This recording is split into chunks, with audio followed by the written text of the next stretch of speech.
Welcome to the Rim Break Rodeo. We hope this video helps. You start by selecting the object you want to change. Make sure nothing else is selected. Open the Object menu and choose Set Origin or press the shortcut to speed things up. Before you commit, decide why you're moving the origin for rotation, animation, or precise snapping. If you need a specific spot, place the 3D cursor first. Otherwise, choose Origin to Geometry or to Center of Mass. This gets you into the right mode and prevents accidental transforms later. Once you need precision, switch to Edit mode and pick the vertex, face, or edge you want as the pivot. Use Shift+S and choose Cursor to Selected to lock the 3D cursor there instantly. If the mesh is complex, toggle X-ray to select Hidden Geometry, then snap again.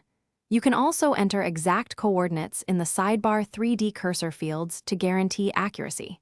When the cursor is set precisely, go back to Object mode, and you're ready to move the origin to that cursor location. Now move the origin.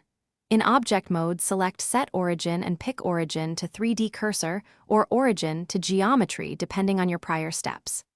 After setting, apply transforms with Control, plus it to bake scale and rotation so future behavior matches expectations. If the origin still behaves oddly, inspect modifiers, non-uniform scale, or parent relationships. Sometimes duplicating the object and repeating the origin move on the copy fixes hidden data issues.